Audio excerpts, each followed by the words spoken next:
What if the soul was real? Not poetic, not spiritual, but measurable in microseconds. In 2022, a team of physicists in Dublin detected quantum entanglement inside a conscious human brain. Not in silicon, not in theory, in neurons. The signature: entangled proton spins lasting 150 microseconds at body temperature. That's long enough to think a thought or to lose it. So what now? If your awareness depends on quantum entanglement, is consciousness still biological or physical property? Can we copy it? Can we crash it? Could AI borrow it? Could governments patent it? What does it mean when we finally locate the soul and it's in your cytoskeleton? And if decoherence ends consciousness, does that mean every time you blink, part of you dies? It happened in Dublin, not in a quantum lab or some fringe consciousness cult, but at the Trinity College Institute of Neuroscience. In 2022, a pair of researchers, Christian Kerskens and David Lopez Perez, were running a high-resolution MRI scan looking for heartbeat-evoked brain responses. And then, something broke. The MRI picked up a signal that looked like brain waves, specifically EEG patterns. The problem is, EEG activity doesn't show up in MRI. The physics just doesn't allow it, unless something else was going on, something quantum. Kerskens and Perez proposed that this mysterious signal was a quantum entanglement witness. So, what is that? Entanglement is when two particles become so deeply linked that the state of one instantly affects the other, no matter how far apart they are. Einstein called it spooky action at a distance. But it's not magic. It's been experimentally confirmed thousands of times with photons, electrons, and even molecules. In labs, physicists use something called an entanglement witness to detect when this is happening. And for the first time ever, that witness lit up inside a living human brain. What Kerskens' team found were signs that hydrogen atoms in brain water, the most abundant atoms in your body, were briefly entangled. That means two protons floating inside your neurons were linked across space and time. Not in theory. In real biological tissue, the entanglement lasted 150 microseconds. That's longer than most engineered quantum chips manage, and a lifetime at the scale of consciousness. If these particles are keeping you conscious, what happens if someone else entangles them? Could your awareness be hijacked? Could it be duplicated? Could an AI simulate you, not with code, but by mimicking entangled matter? Stick around. This isn't science fiction, it's peer-reviewed, but here's where things get disturbing. The strength of that quantum signal, it correlated with short-term memory performance. That's right. People with stronger entanglement scores were more alert, more aware, more conscious.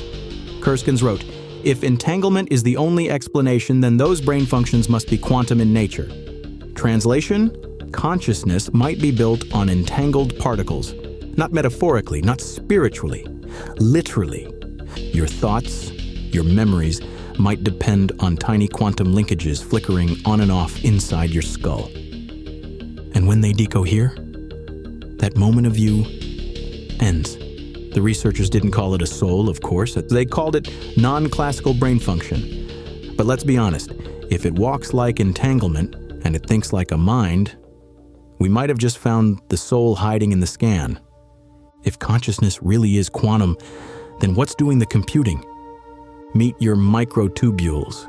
Long ignored as mere structural scaffolding, these protein cylinders, just 25 nanometers wide, run through every neuron in your brain like microscopic subway systems. But what if they're not just support beams? What if they're where your mind actually happens? That's what the theory of orchestrated objective reduction, or Orch-OR, proposes. Introduced in the 1990s by anesthesiologist Stuart Hameroff and physicist Sir Roger Penrose, the theory makes a simple but insane claim. Consciousness arises from quantum computations inside microtubules. Inside every microtubule are proteins called tubulin. Orch-OR suggests these act like qubits, quantum bits, existing in multiple electrical or conformational states simultaneously. When enough tubulins become entangled, they form a coherent quantum state, synchronized across the microtubule. Think quantum harmonics, a subatomic choir. But there's a problem. Quantum superpositions don't last forever. Penrose argued that gravity itself, yes, gravity, causes them to collapse. When the mass or energy in a quantum system becomes uncertain enough, space-time can't handle it. So nature forces the state to resolve. Orch-OR claims that collapse is a conscious moment. Your mind would be a series of gravitationally triggered reductions, tiny, discrete flashes of awareness happening 30 to 40 times per second. And wouldn't you know it? That's exactly how fast gamma brain waves pulse when you're awake and aware. Coincidence? Maybe. But remember the 2022 Trinity experiment? The entanglement signature they saw lasted about 150 microseconds. That's well within the range Orch-OR predicts for a conscious collapse. And it wasn't just entanglement. It tracked with short-term memory performance, so not just noise, not a random glitch. Consciousness correlated with quantum behavior. So, if thoughts arise from quantum collapses, could they be stolen mid-collapse? Could your sense of I be synced to another body or server? If your mind is a rhythm of quantum states, what happens when two minds fall into the same rhythm? That's not philosophy anymore. That's just engineering. Still not convinced? Let's talk anesthesia. You'd think turning off consciousness would involve flooding the brain with neural inhibitors, but anesthetics don't target a single receptor. They work based on how well they dissolve into lipid membranes, specifically in microtubules. The Meyer-Overton correlation has baffled pharmacologists for over a century. Orch-OR explains it. In 2022, a study led by Anirban Bandyopadhyay showed that anesthetics disrupt coherent oscillations in isolated microtubules. In other words, they collapse the quantum state. Not your neurons, your quantum self. That numb black void before surgery, that's not unconsciousness, that's decoherence. And when coherence dies, so do you, briefly, quietly, until your brain pulls it back together. So let's add it up. Tubulins form quantum networks. These networks synchronize into fragile, coherent states. These states collapse under gravity, and that collapse is a thought. You're not thinking on a stream, you're thinking on a strobe, flickering on and off thousands of times per minute. Your memories, your decisions, your sense of you, not a process, but a repetition of quantum collapses. And every time your coherence slips, you blink out. The self disappears, and when it comes back, it's not exactly the same. All right, so let's say the quantum soul is real. Here's the first nightmare. What if someone could copy that, not hack your brain, not clone your body, but duplicate your consciousness? Think about it. The brain is a quantum computer in the making. You could replicate its entanglement, transfer it to another system or a machine. That means your awareness, the you call yourself, could be simulated. Could an AI one day become you? Could you be uploaded into a computer, trapped in a box, pretending to be human? What happens when we copy you? Do you get lost in the quantum shuffle? Or do you wake up somewhere else? Is that even you anymore? Just one problem. The universe doesn't do perfect copies. In quantum mechanics, the no-cloning theorem says you can't make an exact duplicate of an unknown quantum state. Not ever. No flawless backups, no infinite you.